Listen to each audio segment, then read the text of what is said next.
does it feel to have your film, because you're at Martha's Vineyard, correct? Yeah. Okay, so how does it feel to kind of bring that film now to Sacramento? It's awesome, you know. I was just introduced to the area. I mean, it's amazing. It's like,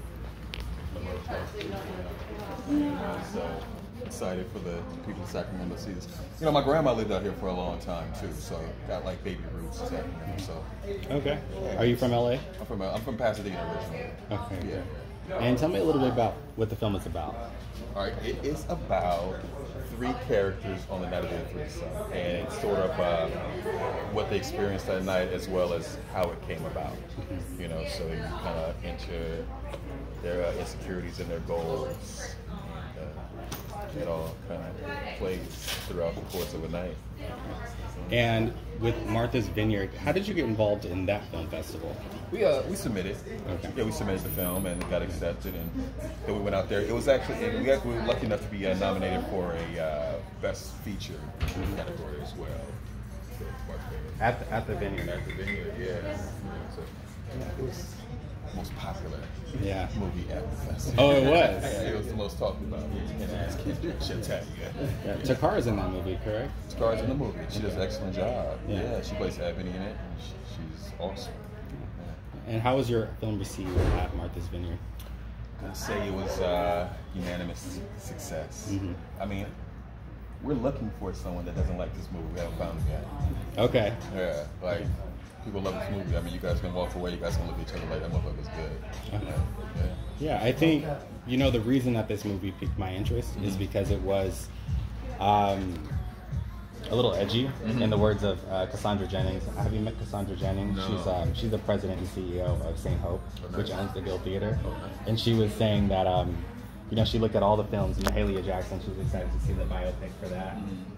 But she mentioned this one. She said, it looks a little edgy. And she said that after she mentioned that film, she said there are films that are going to speak to us or challenge us with something different. Right. And she was referring to your film. You know what it is too? Can I say it's like it's edgy because like it's just honest and it's us. Yeah. And you're gonna be able to see us because it was created without a filter. Yeah. You know, so you're gonna actually be able to see this film and go, oh shit, this is like us, and it just feels like, oh, they let this come through because we created it ourselves. So you're gonna see something like honest that you can relate to. Yeah. You know what I mean? You got fixins like you eat that food and you go, oh, this is kind of made for black people. Yes. That's kind of like our film is. What about the older generation? Is there something in this film for them? Absolutely. Yeah. Without giving too much away, but yeah, I mean, because even the characters in the film, I mean, it goes from 60 years old to early 30s. Like that's the range of characters in the film, and also everyone who was 60 was probably 25 to 30 at some point. Yeah. So I mean, not much changes in life, but you know, there are buildings and architecture. But other than that, I mean, who we are kind of stays the same. So I mean, I think that we relate to a level of nostalgia as well as like the characters that match their age. I think it's something for everybody, you know. And what are some of the challenges for black filmmakers today that you've experienced or that you've noticed? Well, we don't get any money. Our art isn't like respected. So even when we create something that's great, it's always devalued in a sense of like, you know what I mean? They give us like try to give us the nigga figure all the time. So even like, it's not like the value of this movie, like what it's really worth. You know what I mean? I mean, it won't. You know, I think if you put this movie next to a white movie, you know, I mean, this one's clear. I think we don't get. It doesn't get what it won't get what it's worth. Like the value. Like I think we're devalued when it comes to like purchasing it. And then even when we get our budgets, I mean, it's a struggle. We're gonna always get less. There's always gonna be that pay gap. There's always gonna be that purchase gap. You know. How were you able to fund the film?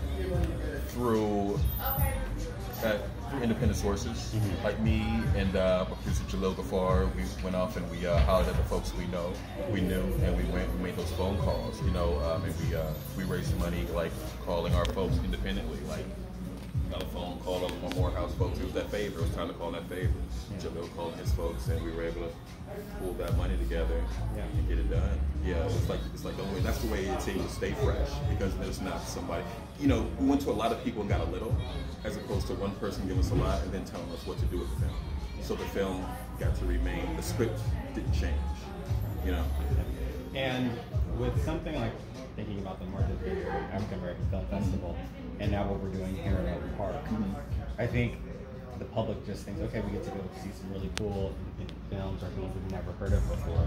But what also do these festivals do for the community? Well, one, I think it also brings attention to the community. So like people are gonna come to the community, it brings commerce to the community, right? It brings new people new eyes to the community.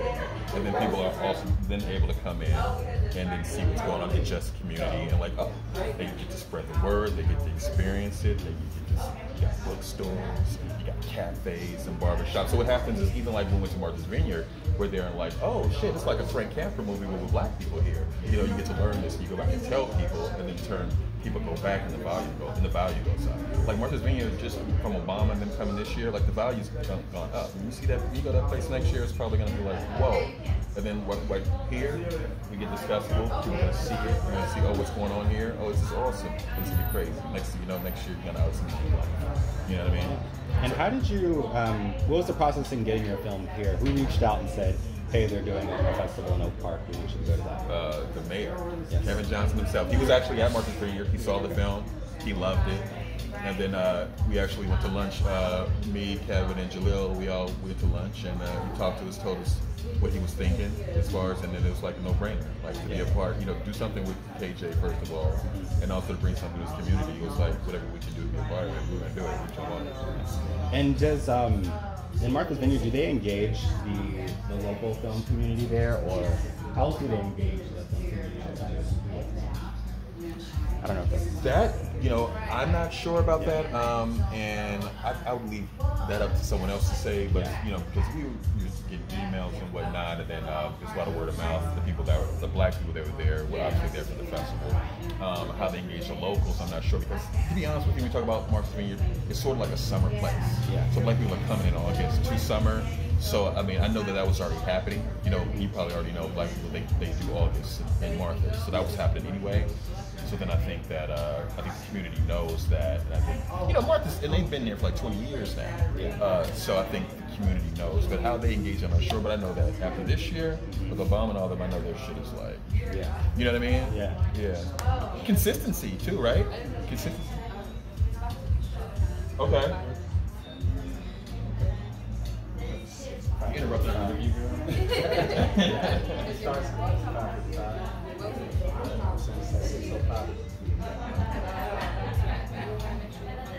Okay. Thank you very much. Well, I don't want to hold you. I did want to quickly ask if there's anything you wanted to add about how you're feeling about the film. I mean, I love it, man. I love the fact that, you know, he loved the film enough to even ask us to be a part of it. So it just means a lot to me, actually.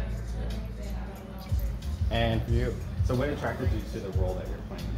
It was exciting. It was fun. I think honestly, you're always a hell of a writer.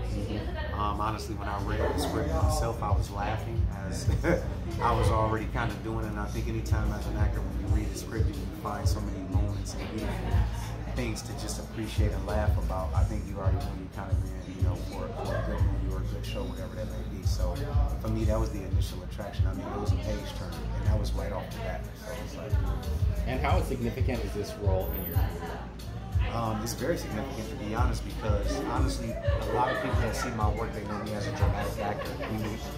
And this was a lead role in a comedy, and so I know a lot of people that have seen me in this film so far has been like, bro, you are hilarious, you know what I mean? And so I just think it's good to show that diversity as an actor and allowing people to see what you're really worth as an artist, so for sure. And how does it feel to be on a show, in a movie about black people that's also written by a black person? It's beautiful, man. Yeah, because it's relatable. It's real story. It's real experience. And I think in that, I always say you're always going to find the real moments of truth. And I think when people watch this film, they'll be able to see themselves in each role, whether you're a man or you're a woman, or whether you're an older person or a younger person. There's so many experiences in this movie where it's like, you might see yourself in that position. I think it's so relatable, so the truth of it all makes it very genuine and funny. It's not about it being like, oh, we just tried to do something that was funny. It's like, no, we made it very real and truthful, but in that truth, that's where the most funny things, like, it's like comedy. When comedians get up there, they do what? They tell stories about their lives. It's their truth. And it's funny. And I think that's what you get in this film. You just get a lot of truth that's funny. So, thank you. Yeah, is there anything else? No, I was gonna say too, like Drill's so good because like if you look at his IG, he's so serious, and his actually so sick. But in this movie, this motherfucker's so funny, man. And I love that because I love like he's not silly on his Instagram. He's like a dramatic dude. You know what I mean? But watch him in this movie. Like wait till you see him. Like that's why I tell you that's him. Wait till you see him and them. It's dope. Wow. I'm looking forward to it. Right on, man. Thank you all for your time. Thank you for your time. Right on. All right. I got one thing, man. Yes. No. Yep, you did a good job. You asked great questions, man. You ever interested in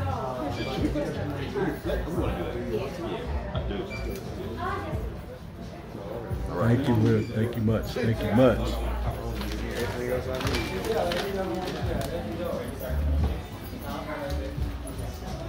Oh, yes.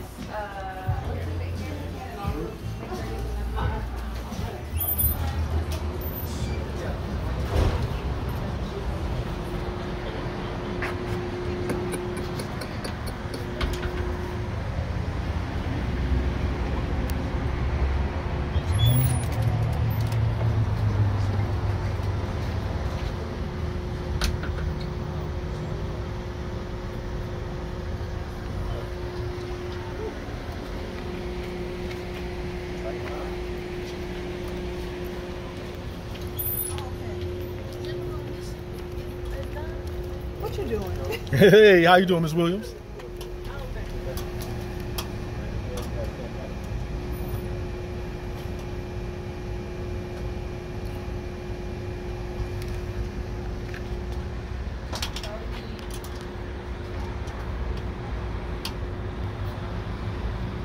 Okay, I'm in.